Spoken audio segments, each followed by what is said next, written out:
کیا آپ نے کبھی سوچا ہے کہ دنیا کی سب سے مقدس عمارت خانہ کعبہ کی چابی آخر کس کے پاس ہوتی ہے؟ اور اس سے بھی بڑا سوال، آخر 1400 سال سے یہ چابی ایک ہی خاندان کے پاس کیوں ہے؟ ایسی کیا امانت ہے جسے نہ بادشاہ چھین سکے، نہ سلطنتیں بدلنے سے بدلی، اور نہ ہی وقت کی غرد سے مٹا سکی؟ آج کی اس ویڈیو میں ہم آپ کو سنائیں گے کعبہ کی اس چابی کی دل چھو لینے والی داستان، جسے خود رسول اللہ صلی اللہ علیہ وسلم نے ایک خاندان کے حوالے کیا اور فرمایا کہ قیامت تک اسے ان سے کوئی نہیں چھینے گا۔ جب حضرت ابراہیم علیہ السلام اور ان کے بیٹے حضرت اسماعیل علیہ السلام نے اللہ کے حکم سے خانہ کعبہ کی تعمیر کی، تو اس کی نگہبانی اور چابی کی ذمہ داری بھی حضرت اسماعیل علیہ السلام کو سونپی گئی۔ اس کے بعد یہ امانت کئی قبیلوں اور لوگوں کے پاس آتی رہی۔ پہلے بنی اسماعیل، پھر جرہم قبیلہ، پھر خزاعہ، اور اس کے بعد قریش کے سردار قصی بن قلاب کے پاس وقت گزرتا گیا اور آخر کار یہ چابی عثمان بن طلحہ کے پاس پہنچی۔ سال تھا 8 ہجری جب رسول اللہ فتح مکہ کے بعد خانہ کعبہ کے سامنے پہنچے، لیکن کعبہ کا دروازہ بند تھا۔ عثمان بن طلحہ، جو اس وقت تک مسلمان نہیں ہوئے تھے، چابی لے کر چھپ گئے تھے۔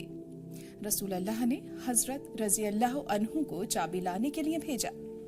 حضرت علی نے چابی حاصل کی، دروازہ کھولا اور نبی کریم خانہ کعبہ کے اندر داخل ہوئے۔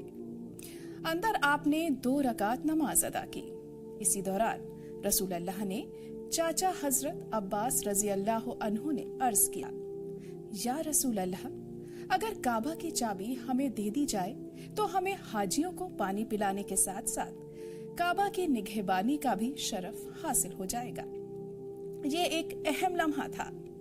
ہر کسی کو لگ رہا تھا کہ اب چابی ہمیشہ کے لیے بدل جائے گی، لیکن اللہ تعالیٰ کا فیصلہ کچھ اور ہی تھا۔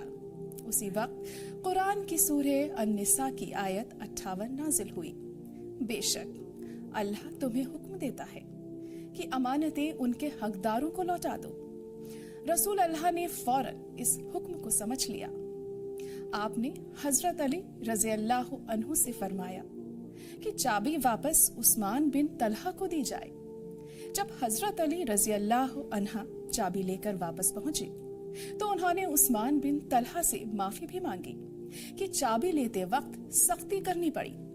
عثمان بن طلحہ حیران رہ گئے۔ انہوں نے پوچھا، جب مکہ اب آپ کے قبضے میں ہے تو پھر چابی مجھے کیوں لوٹا رہے ہیں؟ جب انہیں بتایا گیا کہ یہ اللہ کا حکم ہے تو ان کا دل پگھل گیا۔ یہی وہ لمحہ تھا جب عثمان بن طلحہ نے اسلام قبول کر لیا۔ پھر رسول اللہ نے ان سے ایک ایسی بات فرمائی جو آج بھی پوری دنیا کے لیے ایک زندہ معجزہ ہے۔ آپ نے فرمایا، یہ چابی ہمیشہ تمہارے خاندان میں رہے گی اور اسے تم سے صرف ظالم انسان ہی چھیننے کی کوشش کرے گا۔ اس دن کے بعد عثمان بن طلحہ کے انتقال کے بعد ان کے رشتہ دار بنی شیبہ کے پاس یہ ذمہ داری آئی، اور حیرت کی بات یہ ہے، قریب 1400 سال گزر چکے ہیں، سلطنتیں بدلیں، بادشاہ بدلے، حکومتیں بدلی، لیکن کعبہ کی چابی آج بھی اسی خاندان کے پاس محفوظ ہے۔ آج اس خاندان کو بنی شیبہ یا شیبی خاندان کے نام سے جانا جاتا ہے، اور وہیں خانہ کعبہ کے دروازے کی نگہبانی کی صدیوں پرانی ذمہ داری نبھا رہے ہیں۔ دلچسپ بات یہ بھی ہے کہ کعبے کا تالا اور چابی وقت وقت پر بدلے جاتے رہے ہیں۔ الگ الگ دور کے حکمرانوں نے نئی چابیاں بنوائیں، لیکن چابی کی اصلی امانت ہمیشہ اسی خاندان کے پاس رہی۔ آج بھی کعبہ کی چابی ایک خاص کڑھائی دار تھیلی میں محفوظ رکھی جاتی ہے، جس پر وہی قرآنی آیت لکھی ہوتی ہے، اللہ تمہیں حکم دیتا ہے کہ امانتیں ان کے حقداروں کو لوٹا دو۔